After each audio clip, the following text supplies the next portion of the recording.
எடப்பாடியாருக்கு செய்த துரோகம் அப்படின்றத விட இது வந்து அதிமுகவுக்கு செய்த துரோகம் தான் நினைப்பேன். இந்த மாதிரி அங்கே போய் பார்த்துட்டு வருது அப்படின்றது. ஏன்னா எல்லா இடத்துலையும் துண்டு போட்டு வைக்கிற மாதிரியா அவர் எல்லாமும் அதிமுகவில் சேர்க்க முடியும்.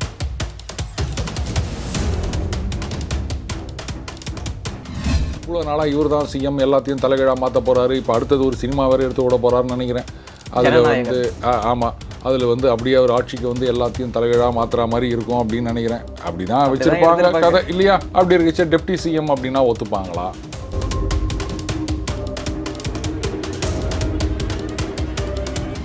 அவங்க எந்த பக்கம் ஒன்றா போகலாம், நாத்தாக்கா கூட போகலாம். அதனால் அவங்க எந்த பக்கம் போவாங்க அப்படின்றது அவங்களுக்கே இப்போ தெரியாது. எலெக்ஷன் வரும்போது தான் தெரியும். யார் நிறைய கொடுக்குறாங்களோ சீட்டு. ஏன் சிரிக்கிறீங்க? இல்லை சார், இல்லை கட்சி வளர்ச்சிக்கு சீட்டு வேணும் இல்லையா? அவங்க கம்யூனிஸ்ட் இல்லை, நோட்டெல்லாம் கேட்க மாட்டாங்க. அதனால் ஸோ யார் நிறைய கொடுக்குறாங்களோ சீட்டுக்கள் அவங்க கூட போகலாம்.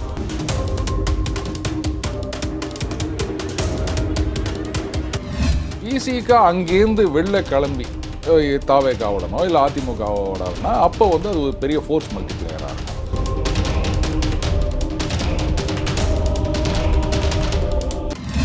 திமுகவுக்கு வியூகம் வகுத்து கொடுத்தாரு. அப்போ இவர் இதை பற்றி ஏதாவது பேசினாரா? இவங்க அவங்களோட சேருங்க, இல்லை அவங்க இவங்களோட சேராதீங்க ஏதாவது சொன்னாரா? இல்லை அவங்களுக்கு வேலை செய்யறீங்களா அத்தோட வாயை மூடிட்டு போனார்ல. இப்போ என்னத்துக்கு எல்லாத்துக்கும் இவர் குரல் குத்து நிற்கிறாரு? அதாவது அவர் ஒரு அரசியல்வாதி ஆகிட்டார், அவ்வளோதான், வேற ஒன்றும் கிடையாது.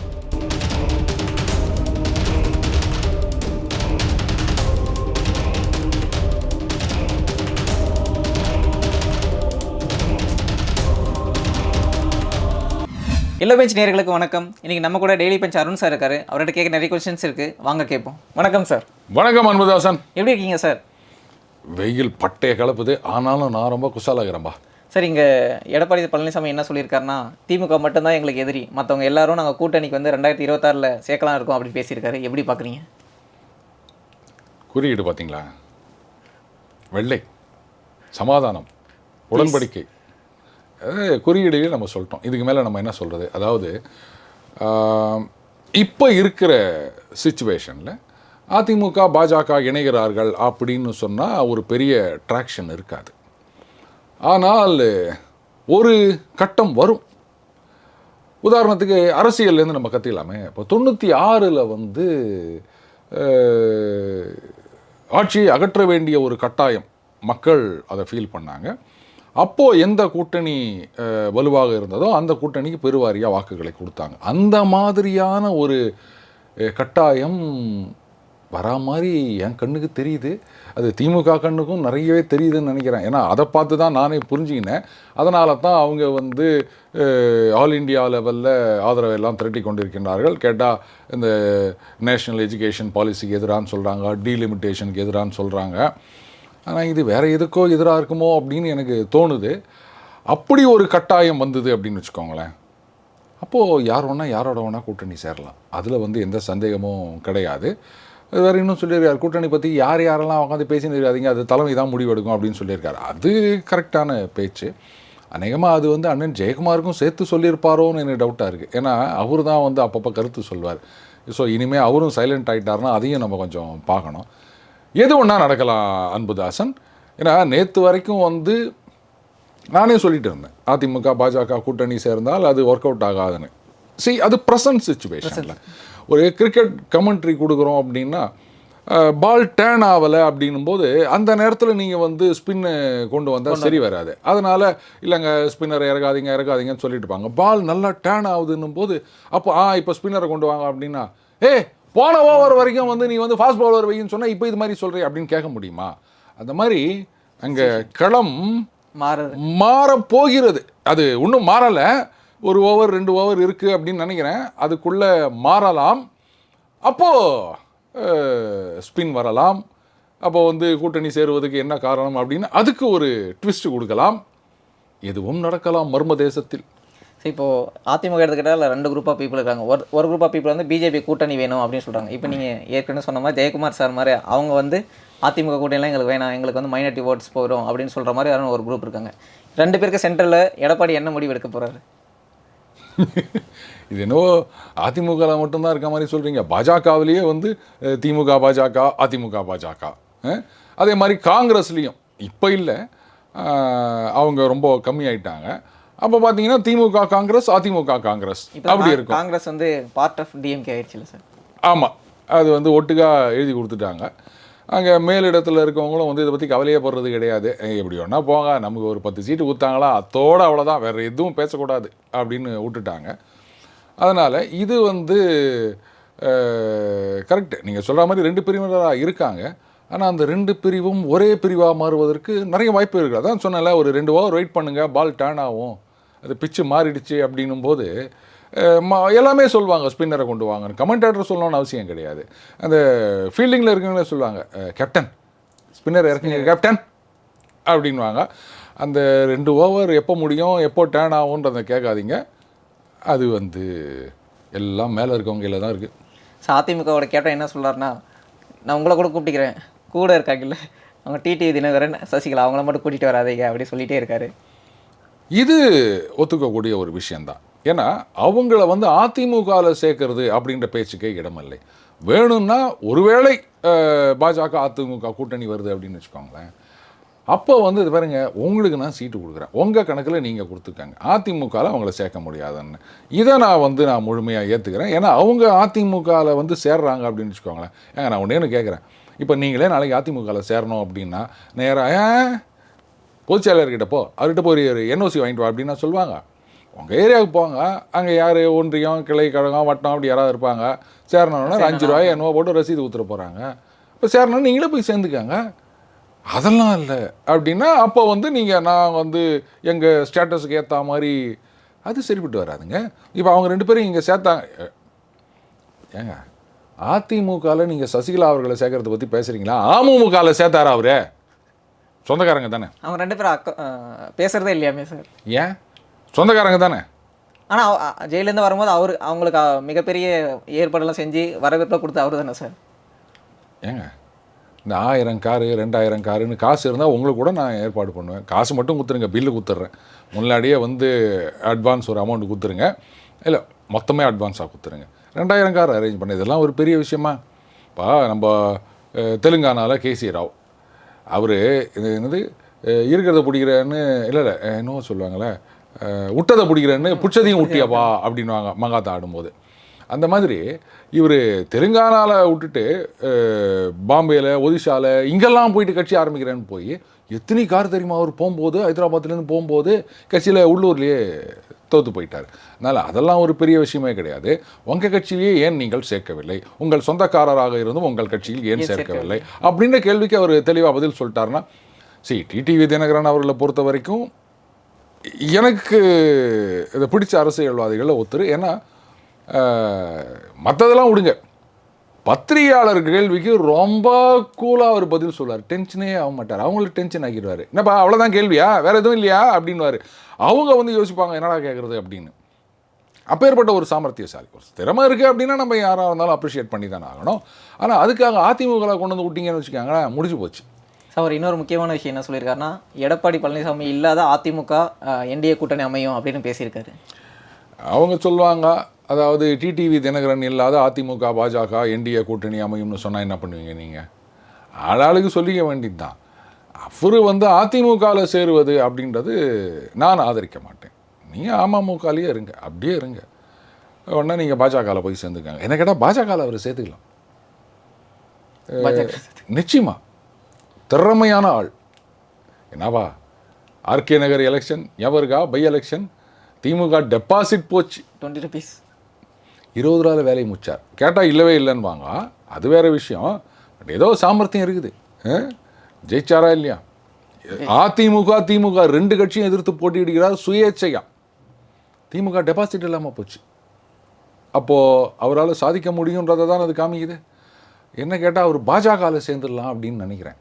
சசிகலா ஐயோ பாவம், பாஜக வந்து அந்த அளவுக்கு சாபம் கொடுக்கக்கூடாது, வேண்டாம், அவங்க அப்படியே இருக்கட்டும். தினகரனை சேர்த்துக்கலாம், தட்ஸ் பெட்டர் ஐடியா. சரி, இப்போது தமிழ்நாட்டு அரசியலை பற்றி ஒருத்தர் கமெண்ட் பண்ணியிருக்காரு. அவர் யாருன்னா பிரசாந்த் கிஷோர். பிஜேபியும் ஏடிஎம்கேவும் கூட்டணி போனாங்கன்னா அது 2 கட்சியும் நல்லதில்லை அப்படின்னு பேசியிருக்காரு. இது பாருங்க, நாம் வந்து ஒரு டீமுக்கு கோச்சாக போகிறோம் அப்படின்னு சொன்னால் அப்போ அந்த டீமை கோச் பண்ணுறதோடு விட்டுடணும். அவங்களுக்கு அட்வைஸ் கொடுக்கலாம். நான் கோச் எல்லாம் கிடையாது, நான் வந்து அந்த டீமோட ஆதரவாளன் அப்படின்னா அப்போ அந்த டீமோடு நிறுத்திக்கணும். மற்ற டீம் என்ன பண்ணணும் பற்றிலாம் நீ பேசக்கூடாது. ஏன்னா அதிமுகவும் டிவிக்கு கூட்டணி வரணும்னு அவருக்கு ஒரு ஆசை இருக்குல்ல சார்? இல்லை, அது அவர் வந்து தனியாக நிற்க போகிறோம் அப்படின்லாம் சொல்லிட்டு இருக்காரு. நான் என்ன சொல்கிறேன்னா பாருங்க, நீங்கள் முதல்ல யாருன்றதை தெளிவாக ஆக்கிருங்க. ஒரு கமெண்டேட்டர் அப்படின்னு சொன்னால் அவர் எல்லா டீமை பற்றியும் ஒரு இது பண்ணலாம். ஆனால் ஒரு டீமோட ட்ரெஸ்ஸிங் ரூமில் போயிட்டு அவங்களுக்கு அட்வைஸ் கொடுக்கறது, அவங்களோடய இருக்கிறது, நான் இந்த டீமை ஜெயிக்க வைப்பேன், இந்த டீமை ஜெயிக்க வச்ச பிறகு பாருங்க நான் அவரோட ஃபேமஸ் ஆயிடுவேன், இப்படிலாம் பேசிவிட்டு அவங்க யாரோட சேர்ந்தா உனக்கு என்ன வந்தது, உன் வேலை என்னவோ அதை பார்த்துக்கின்னு போ. இப்போ திமுகவுக்கு வியூகம் வகுத்து கொடுத்தாரு. அப்போ இவர் இதை பற்றி எதாவது பேசினாரா, இவங்க அவங்களோட சேருங்க இல்லை அவங்க இவங்களோட சேராதீங்க வேலை செய்கிறாரு அவ்வளோதான் அப்படின்னு பார்த்து ஏதாவது சொன்னாரா? இல்லை, அவங்களுக்கு வேலை செய்யறீங்களா அத்தோட வாயை மூடிட்டு போனார்ல. இப்போ என்னத்துக்கு எல்லாத்துக்கும் இவர் குரல் குத்து நிற்கிறாரு? அதாவது அவர் ஒரு அரசியல்வாதி ஆகிட்டார், அவ்வளோதான், வேற ஒன்றும் கிடையாது. சந்தர்ப்பவாத அரசியல் பண்ணி நிற்கிறாரு அவர். அதனால் அவர் விஜய் அவர்களோட போய் சேர்ந்து நிற்கிறாரு. இவர் வந்து அங்கே பீகாரில் பிரச்சாரம் பண்ணா அப்படின்லாம் வேற சொல்லி நிற்கிறாரு. அதனால தான் வேற ஒன்றும் கிடையாது. இப்படி ஏதாவது ஹைப்பு கொடுத்துருந்தா நமக்கு ஏதாவது 4 ஓட்டு கிடைக்குமா அப்படின்னு நினைக்கிறாரோ என்னவோ. அதனால் இதெல்லாம் விட்டு தள்ளுங்க. சில நேரங்களில் வந்து ஒரு ப்ரொஃபஷனலாக சில பேர் பேசுறது அப்படின்றது வேறு, சந்தர்ப்பவாதம் படி பேசுறது வேறு. இன்றைக்கி அவர் அப்படி தான் பேசினுக்கிறாரு. அவர் இந்த மாதிரிலாம் பேசுகிறதுக்கு எதுவுமே கிடையாது. நாம் பேசலாம், ஏன்னா நாம் எந்த கட்சியும் சார்பு கிடையாது, பியூர் கமெண்டேட்டர் மாதிரி தான் நம்ம பேசினுக்கிறோம். அந்தந்த நேரத்தில் பிச்சு எப்படி இருக்குதோ அதுக்கேற்ற மாதிரி நம்ம பேசினுக்கிறோம். ஆனால் இவர் வந்து இவங்க அவரோட சில ஒருங்கின வந்தது வந்து அவங்க தோற்று போகிறாங்க, உங்ககிட்ட வந்து கேட்டாங்களா? ஒருவேளை அவங்க வந்து உங்களை காசு கொடுத்து வந்து எங்ககிட்ட கான்ட்ராக்ட் போடு அப்படின்னு சொல்லியிருந்தாங்கன்னா அப்போது அந்த அட்வைஸை உள்ளுக்குள்ளே சொல்லியிருக்கணும், வெளில சொல்லக்கூடாது. இந்த விலையில்லா ஆலோசனை நான் மட்டும்தான் கொடுப்பேன், வேறு யாரும் கொடுக்கக்கூடாது. நீங்கள் விலை கொடுத்து தானே விலை வாங்கி தானே ஆலோசனை கொடுக்குறீங்க, அப்படியே மெயின்டைன் பண்ணுங்கள். சரி, இப்போது அடுத்த முக்கியமான விஷயம் என்னென்னா ஓபிஎஸும் இபிஎஸும் இந்த கூட்டணிக்கு வரும்போது யாரோட கை ஓங்கும் அப்படின்றது தானே சார்? ஓபிஎஸ் வந்து இந்த கூட்டணிக்கு வராரு அப்படின்னா அவர் என்ன அதிமுகவில் சேர்ந்து வரப்போறாரு இல்லை தனியாக வரப்போறாரு? அவர் நான் வந்து அதிமுகக்குள்ளே தான் வருவேன் அப்படின்னு சொல்லியிருக்காரு. நான் சொன்ன மாதிரி அங்கே இருக்க அந்த ஒன்றிய கழகத்தில் போயிட்டு ஒரு 5 ரூபா ஊற்றி சேர்ந்துக்காங்க, துரோகிகளுக்கு இங்கே இடம் இல்லை அப்படின்னு சொல்லியிருக்காரு.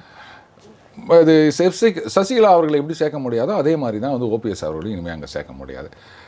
அவருடைய அரசியல் அப்படின்றது இனிமேலும் அவர் கண்டினியூ பண்ணணும்னு நினச்சா அது வேலைக்கு ஆகாதுங்க.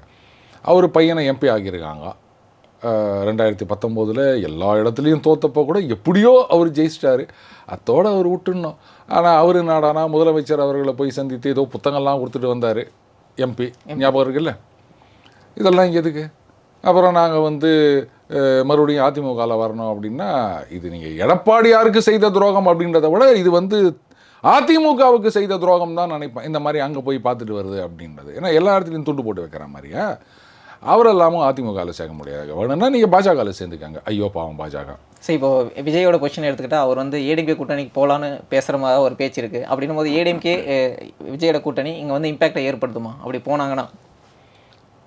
இல்லைங்க, அது வந்து என்னை பொறுத்த வரைக்கும் இப்போ இருக்கிற சுச்சுவேஷனில் ஒரு ரிஸ்கியான கூட்டணியாகத்தான் எனக்கு தெரிகின்றது. ஏன்னா 2 பேருக்கும் வந்து உள்ளுக்குள்ளே ஒரு அவநம்பிக்கை இருக்கும். அதிமுகவில் வந்து முதல்ல கிளியர் கட்டாக எல்லாத்தையும் பேசிடணும். யார் சிஎம், இவர் என்ன டெப்டி சிஎம்மா, இவ்வளோ நாளாக இவர் தான் சிஎம், எல்லாத்தையும் தலைகீழாக மாற்ற போகிறாரு, இப்போ அடுத்தது ஒரு சினிமா வேறு எடுத்து விட போகிறாருன்னு நினைக்கிறேன். அதில் வந்து ஆமாம், அதில் வந்து அப்படியே அவர் ஆட்சிக்கு வந்து எல்லாத்தையும் தலைகீழாக மாற்றுற மாதிரி இருக்கும் அப்படின்னு நினைக்கிறேன். அப்படி தான் வச்சுருப்பாங்க கதை இல்லையா? அப்படி இருக்குச்சு டெப்டி சிஎம் அப்படின்னா ஒத்துப்பாங்களா? அப்படியே ஒத்துக்கிறாங்கன்னு கூட வச்சுக்கோங்க. ஃபேன்ஸ்லாம் அவர் வந்து முதலமைச்சர் தானே பேசிகிட்டு இருக்காங்க. இல்லை, அதான் ஒருவேளை சரிங்க முதல்ல நம்ம டெப்டி சிஎம் ஆயிரும் அப்படின்னு கூட வச்சுக்கோங்களேன். இப்போது இவருக்கு வந்து ஒரு மாஸ் அப்பீல் இருக்குது விஜய் அவர்களுக்கு. அது அரசியலில் ஈடுபடுமா இல்லையான்றது வேற, ஆனால் மாஸ் அப்பீல் இருக்குது ஒரு நடிகர் அப்படின்றதுனால. அப்போது சிஎம்மும் டெப்டி சிஎம்மும் வராங்க அப்படின்னும் போது யாருக்கு பயங்கரமாக விசில் பறக்கும்? டெப்டி சிஎம் இல்லையா?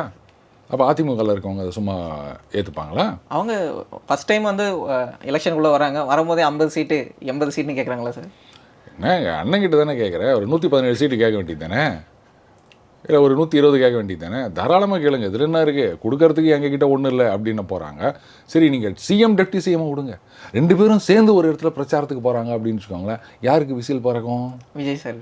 அப்போ என்ன பண்ணுவாங்க பார்த்தீங்களா, எங்களுக்கு தான் ஆதரவு அதிகம் அப்படின்னா என்ன பண்ணுவீங்க? அடுத்தது அப்போ அதிமுக தொண்டர்கள்லாம் யோசிக்க மாட்டாங்களா, இல்லை அதிமுக மந்திரிகள் யோசிக்க மாட்டாங்களா, இவங்களை வந்து நீங்கள் 50 சீட்டு 80 சீட்டு எதையோ ஒன்று கொடுத்துப்புட்டு டெப்டி சிஎம்னு சொல்லிவிட்டு அவங்க டாமினேஷன் தான் அதிகமாக இருக்கும். மற்ற மந்திரிகள் அவங்கெல்லாம் வந்து அனுபவம் வாய்ந்தவர்கள், இதுக்கு முன்னாடி மந்திரியாக இருக்கலாம், இப்போ மறுபடியும் அவங்க ஆட்சிக்கு வந்தால் அவங்க மந்திரி ஆகலாம். ஆனால் அந்த மந்திரிகள் செய்கிறதெல்லாம் பேப்பரில் வராது. இவர் மந்திரி டெப்டி சிஎம் இல்லாமல் வெறும் மந்திரியாக கூட இருக்காருன்னு வச்சுக்கோங்களேன், இல்லை அது கூட வேணாங்க, நாங்கள் கூட்டணி இந்த தடவை எங்களுக்கு பதவி வேணான்னு கூட வச்சுக்கோங்களேன், இவர் அங்கே போனார், அவர் இங்கே போனார், அவர் அதை செஞ்சார், தளபதி விஜய் இதை செஞ்சார், இப்படித்தான் பேப்பரில் வரும். அவங்கள சும்மா இருப்பாங்களா? அப்போ அத்தோட அவங்களுடைய அரசியல் வாழ்வு முடிவு, அதிமுகவும் அத்தோட முடிந்து விட்டது. நீங்கள் வந்து தாவேகாவை அப்படியே ஒரு புஷ் பண்ணி உங்கள் தோளில் ஏற்றி மேலே வச்ச மாதிரி இருக்கும். சரி, இப்போது இந்த பொசிஷனில் பார்க்கும்போது பிஎம்கேவோட பொசிஷன் தான் ரொம்ப கிரிட்டிக்கலாக இருக்குது. அவங்க என்டிஏ கூட்டணி இப்போ இருக்கிற என்டிஏ கூட்டணிக்குள்ளே இருக்கலாமா, இல்லை தாவேகா இல்லை ஏடிஎம்கே இவங்க சேர்ந்தாங்கன்னா அந்த கூட்டணிக்குள்ளே போவாங்களா? ஐயா, அதை பற்றி மட்டும் என்கிட்ட கேட்கவே கேட்காதீங்க. அவங்க எந்த பக்கம் ஒன்றா போகலாம், நாத்தாக்கா கூட போகலாம். அதனால் அவங்க எந்த பக்கம் போவாங்க அப்படின்றது அவங்களுக்கே இப்போ தெரியாது. எலெக்ஷன் வரும்போது தான் தெரியும். யார் நிறைய கொடுக்குறாங்களோ சீட்டு. ஏன் சிரிக்கிறீங்க? இல்லை சார், இல்லை, கட்சி வளர்ச்சிக்கு சீட்டு வேணும் இல்லையா? அவங்க கம்யூனிஸ்ட் இல்லை, நோட்டெல்லாம் கேட்க மாட்டாங்க. அதனால் ஸோ யார் நிறைய கொடுக்குறாங்களோ சீட்டுக்கள் அவங்க கூட போகலாம், அவ்வளோதானே தவிர. ஏன்னா அவங்க அதிமுக திமுக பாஜக தனியாக நிற்கிறது இப்படி வந்து பல காம்பினேஷனில் இருந்திருக்காங்க. விசிகாவோட ஒரு காலத்தில் ரொம்ப இதுவாக இருந்தாங்க. அவங்க தான் தமிழ் குடி தாங்கி அப்படின்னு பட்டம்லாம் கொடுத்தாங்க. அதனால் அவங்க எந்த கட்சியோட வேணா கூட்டணி போகலாம். யாரோட போவாங்க அப்படின்னு யாராலையும் சொல்ல முடியாது, அவங்களாலேயே சொல்ல முடியாது. அப்புறம் தானேப்பா நீயும் நானும் பேசுறதுக்கு. சரி, இப்போ டிஎம்கே கூட்டணி எடுத்துக்கிட்டால் ரொம்ப ஸ்ட்ராங்காக இருக்குது, அதை வந்து இத்தனால உடையும் அப்படின்னு சொல்லிட்டு எடப்பாடி நினச்சிட்டு இருந்தார். அவங்க வந்து சான்சஸ் ரொம்ப கம்மின்றதுனால தான் புது கூட்டணிக்கு புது பேச்சில் பேசுகிறாரு அப்படின்ற மாதிரி. அவங்க டிஎம் கூட்டணி அவ்வளோ ஸ்ட்ராங்காக தான் இருக்காங்களா? அதாவதுங்க, இப்போதைக்கு நான் சொன்ன மாதிரி பால் டேர்ன் ஆகலை. ஒரு 2 ஓவர் கட்சி டேர்ன் ஆகலாம். அப்போது என்ன மாதிரியான மாற்றங்கள் வரும் அப்படின்றத பார்க்கணும். இன்ஃபேக்ட் எடப்பாடியார் அவர்களும் வந்து அதுக்காக தான் வெயிட் பண்ணிட்டு இருக்காருன்னு நினைக்கிறேன். பிச்சு வந்து டேர்ன் ஆக. ஆமாம், அப்போ வந்து பால் டேர்ன் ஆகும், விக்கெட்டு விழும், நாம் வந்து அப்பீல் பண்ணலாம் அப்படின்னு வெயிட் பண்ணிட்டு இருக்கார் போல இருக்குது. அந்த மாதிரி ஒரு சிச்சுவேஷன் வந்ததுனால் விசிகா இந்த பக்கம் வராத வரைக்கும் நீங்கள் காங்கிரஸ் நிச்சயமாக வராதுங்க. அதில் வந்து நீங்கள் டவுட்டே பண்ணலாம். அவங்க எப்படி சார் வருவாங்க? அவங்க தான் பார்ட் ஆஃப் டிஎம்கேல. அதுதான், காங்கிரஸ் வரவே மாட்டாங்க நிச்சயமாக. திமுக காங்கிரஸ் அது கூட்டணி அப்படியே தான் இருக்க போகுது. அப்போ மிச்சம் மீதி இருக்க கட்சிகள் அப்படின்னா கம்யூனிஸ்ட் கட்சிகளும் விசிகாவும். கம்யூனிஸ்ட் கட்சிகள் மட்டும் அதிமுகவோட வந்து சேர்ந்தாலும் பிரயோஜனம் கிடையாதுங்க. விசிகா மாற வேண்டும். விசிகா அங்கேருந்து வெளில கிளம்பி தாவேகாவோடனோ இல்லை அதிமுகவோடனா அப்போ வந்து அது ஒரு பெரிய ஃபோர்ஸ் மல்டிப்ளேயராக இருக்கும். அது இல்லாமல் அது நடக்காது. அண்டு இப்போது இருக்கிற சிச்சுவேஷனை பார்க்கும்போது விசிகா திமுக விட்டு வராதுன்னு தான் நினைக்கிறேன். என்ன ஆனாலும் அவங்க வரமாட்டாங்க அப்படின்னு தான் நான் நினைக்கிறேன். ஒருவேளை தாவேகா பக்கம் போகலாம், அது கூட சான்சஸ் ரொம்பவே குறைந்து கொண்டு வருகின்றது. ஏன்னா சமீப காலங்களாக திரும்ப அவர்கள் பேசுகிறத பார்க்கும்போது என்ன ஆனாலும் அது பாருங்கள், சிபிஐ என்கொயரி வேணும்னு கேட்டார் வேங்கை வயலில், அவ்வளோதான், அத்தோட மறந்துட்டாங்க. இவரும் அதை பற்றி பேசுறதே கிடையாது. கொடிக்கம்மா நடம் விட மாட்டேங்கிறாங்க, இதை தான் பேசினுக்கிறாரு. என்னங்க சிபிஐன்னு கேட்டிங்க, அந்த கேஸ் வேறு நடந்துருக்குது, இப்போ அவங்களுக்கு ஜாமீன் கொடுத்துக்கிறாங்க, வந்து கேஸ் ஹியரிங் தள்ளி வச்சுருக்காங்க. சரி, நேற்று கூட ஒரு சின்ன பையனை வந்து ஸ்கூலுக்கு கபடி விளையாடிட்டு வின் பண்ணதுனால அந்த பையனோட ஆதிக்க வெறியில் விரல வெட்டியிருக்காங்க. அதுக்கும் அவர் எந்த கண்டனமும் தெரிவிக்கல. ட்வீட் போட்டிருப்பார், நல்லா தேடி பாருங்க, அவ்வளோதான். இனிமேல் ஏதாவது கேட்டால் பாருங்க, நான் ட்வீட் போட்டேன், நீங்கள் அங்கே போய் பாருங்கள், நீங்கள் என்னை ஃபாலோ பண்ணலன்னா அது ஏன் தப்பு அப்படின்னு தான், இது உங்கள் தப்பு அப்படின்னு தான் சொல்லுவாங்க போல அரசியல்வாதிகள்லாம். ட்வீட் போட்டால் முடிச்சு போச்சாங்க. இப்போ இதுவே நீங்கள் சொல்கிறீங்க கபடி விளையாடினதால, இதை வெயிட் பண்ணுங்கள், அது போலீஸ்லேருந்து அறிக்கை வரட்டும், அவங்க என்ன சொல்கிறாங்கன்னு பார்க்கலாம். அது ஏதாவது முன்விரோதமா இல்லை வேறு ஏதாவது சண்டையா? புதுசாக ஒரு கதை சொல்லுவாங்க. கதைலாம் இல்லைங்க, அவங்க இன்வெஸ்டிகேட் பண்ணி அது கண்டுபிடிக்கிறாங்க. சட்டம் ஒழுங்கு சிறப்பாக இருக்கின்றது, ஸ்டாட்டிஸ்டிக்ஸ் கொடுத்துக்கிறாங்க. நீங்கள் ஒன்று ஏங்க சிரிக்கிறீங்க? பேப்பரில் வரதெல்லாம் பார்க்காதீங்க.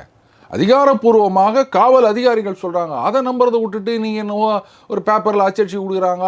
நாங்கள் அது தஞ்சாவூரில் குறுந்தையனா அவர் பேர், அது ஒரு ரவுடியை வந்து காரில் வந்து இடித்து அதுக்கப்புறம் கொண்டுட்டு போயிட்டாங்க அப்படின்னு இந்த பக்கத்தில் இருக்குது.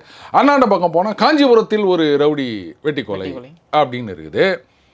இதனாலெல்லாம் நீங்கள் வந்து சட்டம் ஒழுங்கு சீர்குலைந்து விட்டதுன்னு சொல்லக்கூடாது. நீங்கள் என்ன பண்ணணும், அப்படியே 4 வருஷத்துக்கு முன்னாடி போனோம், அப்போ ஸ்டாட்டிஸ்டிக்ஸ் எடுக்கணும், அங்கே வந்து எத்தனை கொலை நடந்தது அப்படின்னு பார்த்து அதோட இதை கம்பேர் பண்ணணும். ஒருவேளை அதிகமாக இருந்துச்சுன்னு வச்சுக்கோங்களேன், உடனே நீங்கள் என்ன பண்ணணும், நேராக ஊபிக்கு போயிடணும். அங்கே வந்து இந்த வருஷம் எவ்வளோ குறைகள் NCRB நடந்திருக்கு, ஆமாம் அதை எடுக்கணும். ஊபியில் எவ்வளோ மக்கள் தொகை, அது எவ்வளோ பெரிய மாநிலம், அதெல்லாம் கேட்கக்கூடாது. ஊபியில் எவ்வளோ கொலை நடந்துக்குது, தமிழகத்தில் குறைவாக இருக்கின்றது, இது அமைதி பூங்கா, அப்படி சொல்லணும். ஏன் நீங்கள் பாட்டுக்கு விரல வெட்டாங்க இப்படியே நீங்கள் சொல்லி நிற்கிறீங்க? உண்மையான காரணம் என்னன்றதை காவல்துறை கண்டுபிடிச்சு சொல்லுவாங்க, அது வரைக்கும் வெயிட் பண்ணுங்க. அப்படியே வந்து இருந்தாலும் ஒரு ட்வீட் போட்டுருவார் எங்கள் அண்ணன். சரி, இந்த பிரச்சனையில் வந்து ஒருத்தர் மட்டும் நான் தனியால தான் போவேன் அப்படின்னு பேசிட்டு இருக்காரு சார். யாருங்க இது? அண்ணன் சீமான். அவர் யார் கூடயும் சேராமல் இருக்கிறது அவருக்கும் நல்லது, மற்றவங்களுக்கும் நல்லது. ஏன் சார் மற்றவங்களுக்கு அல்லது? ஆமாம், ஏன்னா அவர் வந்து யார் ஓட்டுகளை பிரிக்கிறார் அப்படின்றதுல எனக்கு ஒரு கருத்து இருக்குங்க. இது வந்து இன்றைக்கு இருக்க எதிர்க்கட்சிகளுக்கு சாதகமான விஷயம். அவங்களோட சேர்ந்தாங்கன்னு சொன்னால் அது அடிபட்டு போயிடும். அதனால் அவரை சேர்த்துக்காமல் இருக்கிறதே நல்லது. நீங்கள் பாட்டுக்கு தனியாக ஆடுங்க, ஆடினே இருங்க. ஏன்னா அவருக்கும் தெரியும் நம்ம சிஎம் போகிறது கிடையாதுன்னு, இவங்களுக்கும் தெரியும் இது நம்ம ஓட்டு கிடையாது, வேறு யாரோ ஓட்டை தான் அவர் பிரிக்கிறாருன்னு. அப்படியே அவர் பாட்டு குறுக்கு சால் ஓடிட்டு இருக்கிறோம். சேர்ந்தா 2 பேருக்குமே நல்லதில்லை, சேர்றவங்களுக்கும் நல்லதில்லை, இவருக்கும் நல்லதில்லை. ஸோ உங்கள் நேரத்தை ஒதுக்கி நிறைய கருத்துக்களை தெரிவித்தமைக்கு ரொம்ப ரொம்ப நன்றி சார். நன்றி அன்பதாசன்.